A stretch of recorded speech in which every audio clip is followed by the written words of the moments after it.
Hey, Summerhill Cinema 700 here with a Movie Dash Blu Ray review of the 1979 film by Abel Ferrara, starring Abel Ferrara, The Driller Killer. Now, I never really intended on getting this movie as I thought, oh, it just looks kind of gross and messed up, but I ended up getting it, I think last year when Arrow Video had the summer sale, and it was on the UK website, so this is a UK title, but it is region free. They also did a USA release. It's the same thing. It's just that the UK release happens to be region free, so I don't know why they do two different versions then, but the same thing. But this is I got it because it was a really good deal. So I watched it about a week ago or so, or a little less than a week ago, and ended up thinking it was not too bad of a movie. Very strange, but we'll just get into the plot right here. And I have some notes here to keep me on track. So basically, like I mentioned, also starring Abel Ferrara. So he directed his film.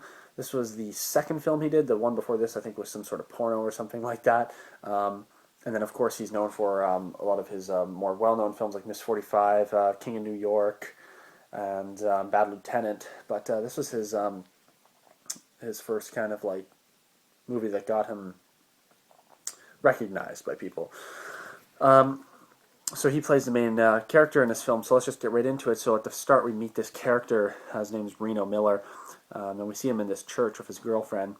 And it's just kind of this weird scene. It's kind of not very well explained, but it turns out, I guess it's his father or something that he's never really met, and he's in this church, and you see Abel's character Reno like just sitting there, and then he sees this guy, and the guy like touches his hand, and he like freaks out and runs out of the church, and it's like, what the heck's going on here? So that's kind of like just what happens right at the start of this film, and then we see Reno go back to the apartment with his girlfriend, and we see that he's got all these bills in the mail that he can't afford, so he's very stressed out about this. We also find out and we see that he is an artist, and he's got this really cool painting. Sorry, just taking my socks off for a sec here. He's got this cool painting of this buffalo that he's doing, very beautiful painting. So that he's working on. It's like his project that he's doing right now. But he's getting very stressed out because he can't afford the bills, and so we meet this other girl who's living in the apartment. So it's Reno, played by Abel Ferrara, living at the apartment with his girlfriend Carol, and she has a girlfriend too named Pamela. So she's like bisexual or something like that. So it's weird. It's like I was like, what the hell's going on here? Because you see him with her and then her with her, and it's like, wait, what's going on here? Like, it's a strange living situation. Let's just say that. So we see that he's working on his painting, and it's like this buffalo. It's really nice and whatnot. And we see him go to the this art gallery, and he's talking to this guy there, and he's saying that he needs some money to lend him because he can't afford his rent. He doesn't have any money, so he asks the guy who's working at the art gallery if he can lend him some money because he's lent him money before for things. But the guy says, no, look, I'm not giving you any more money, but if this painting is as good as you say it is, I will buy it for a really good price. So Reno's like, okay, whatever. So he ends up, I can't remember, this part's a little bit confusing. I can't remember if he bought a new apartment or not, but he talks to this landlord, so I think he might move into a new apartment. That's one thing that I forgot. But after that, we see that he's denied the money, so he's just trying to finish this painting so that he can sell it to the art gallery and get a good chunk of money for his living. Anyway, so after that, we see him, I think it's at like a new apartment or something, and shortly after, we see him painting his buffalo, and then this band, I guess they move in, and he starts hearing this really loud music. It's this like weird punk band called the Roosters, and they're just like playing the same song over and over and over again. They're rehearsing, and you just keep hearing this bass line. It's like do do do do do do do, something like that. So it's driving him nuts. He's trying to focus on his painting, and he can't because he's got this not too good punk band playing constantly and over again, and it's pissing him off.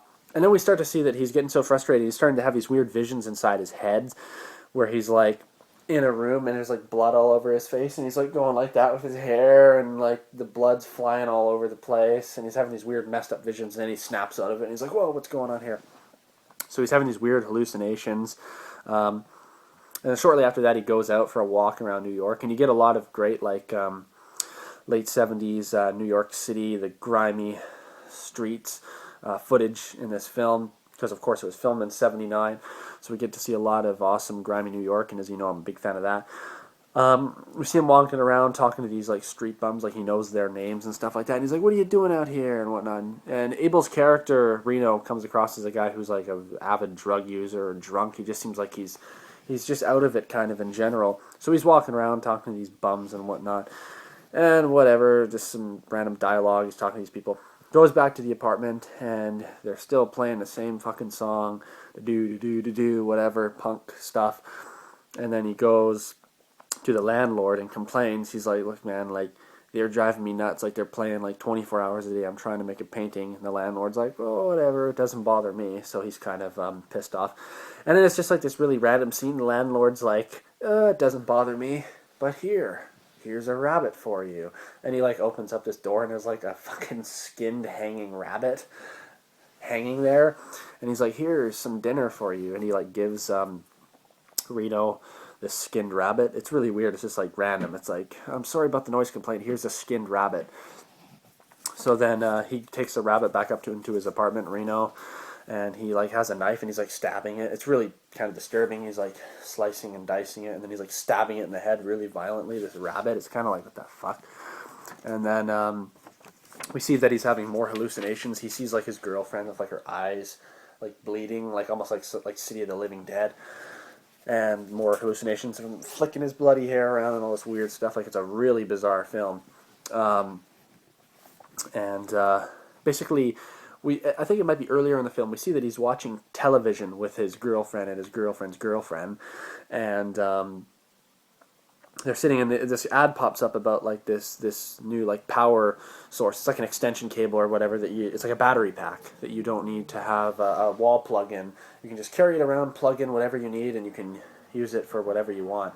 I guess for like, it would be good for construction workers or not. So he sees it. There's this cordless pack that you can buy, and he's like mesmerized by this. So we see him, and a little while later we see him go to the store and he buys this pack, and then whatever, and then all the other stuff that I already mentioned happen.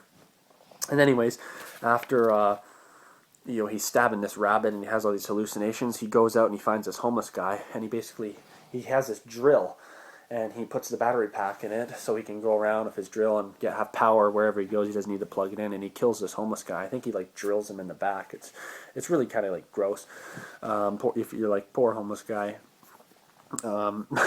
it's terrible. So you see him kill this guy, and then whatever, he goes back to his apartments, living his day-to-day life. He's not really thinking about it much. And then the next evening comes along, and he goes over to this nightclub with his girlfriend and his girlfriend's girlfriend. It's so fucking weird. And they go to listen to this punk band that's been annoying the fuck out of him for every single day. It's like, okay, he's had to listen to this music nonstop every day, and now his girlfriend's like, "Let's go see them in concert."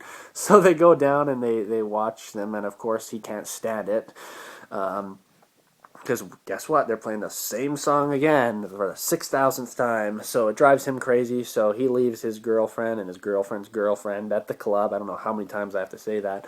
Goes out, goes back to the apartment, gets the drill, and goes on another fucking killing spree, killing a whole bunch of homeless people. One including with a famous shot on the movie cover where he drills right into the guy's forehead. And that's probably the goriest scene in this entire movie, is when he drills the drill right into the guy's forehead. And it's a pretty well done effect, actually. And the guy's just like, it's pretty gross to watch, honestly.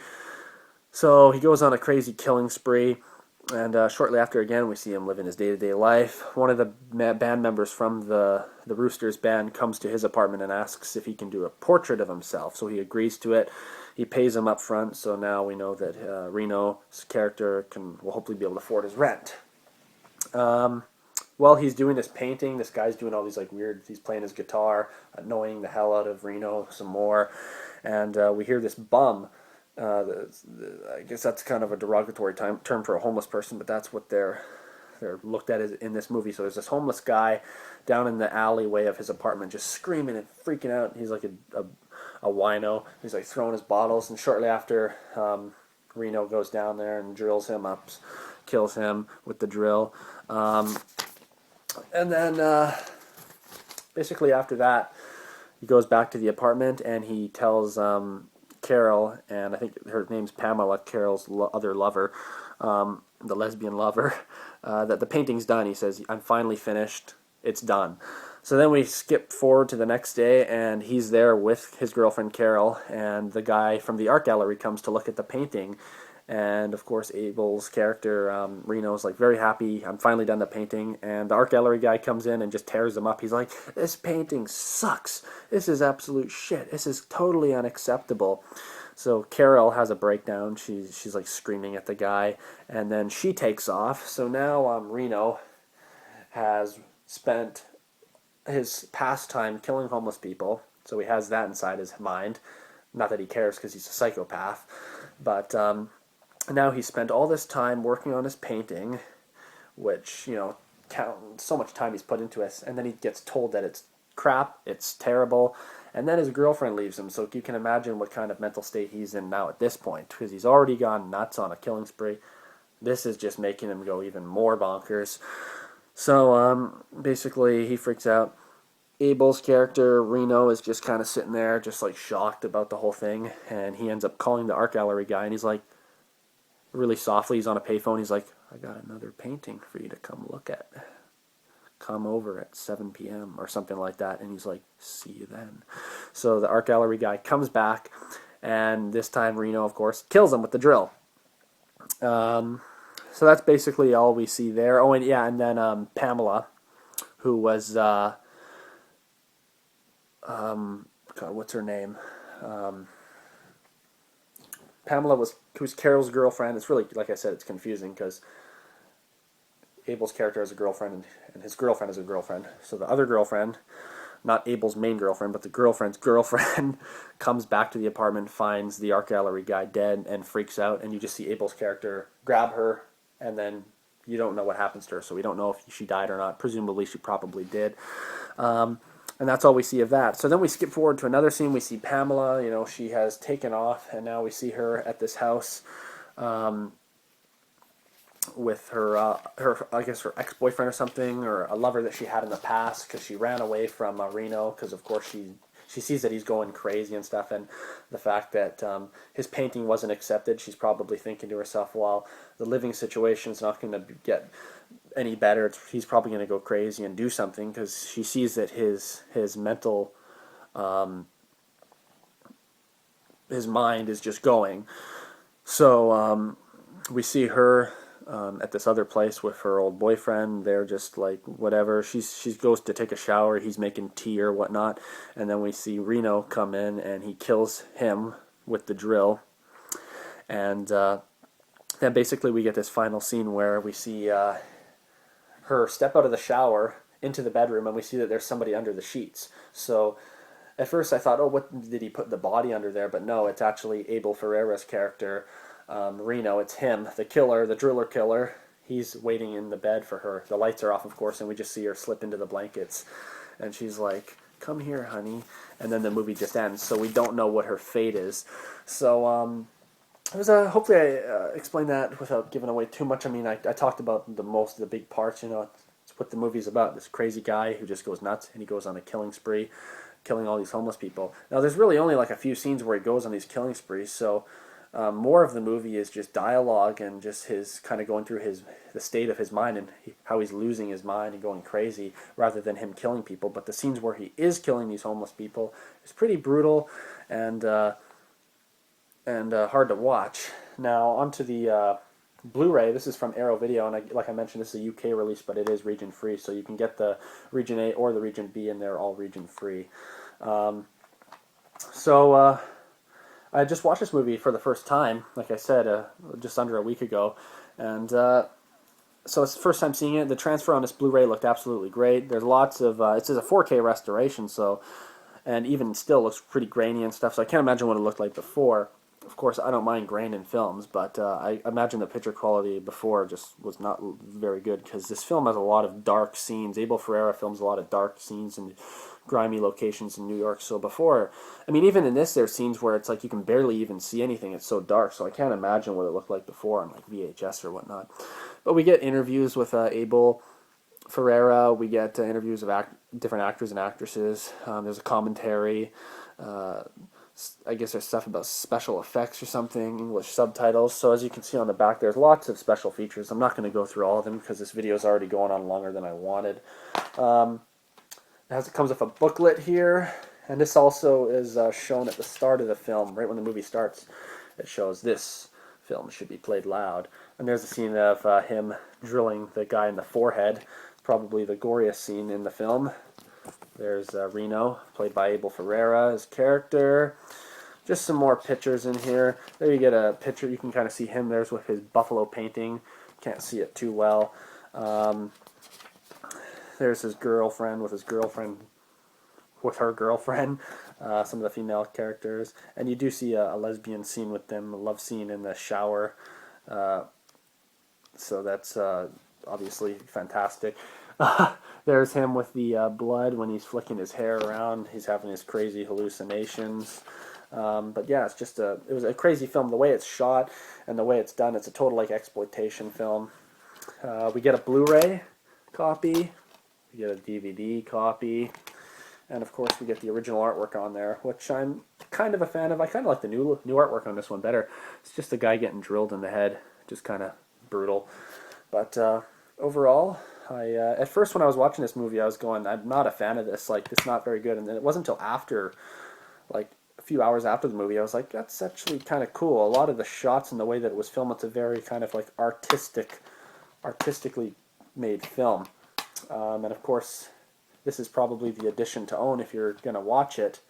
The Arrow Video, you get a Blu Ray and DVD, you get lots of special features, and you get a great transfer. So that's 1979, Nine's the Driller Killer. Like I said, at first I didn't know what to think of it, but I think I actually did enjoy this film. It has some cool scenes, and I'm a big fan of Abel Ferrara, and he definitely played a good crazy person in this film. So it's definitely a weird, wacky film. It's not your average horror film, but if you're into weird, strange films and just things that are just wacky and crazy and strange shots and like almost like a hallucination, then you'll like this film. So that's 1979, The Driller Killer, directed by Abel Ferrara. Thank you for watching this video. Let me know what you think of this film. Have you seen it? Do you plan on seeing it? Let me know. Until next time, take care.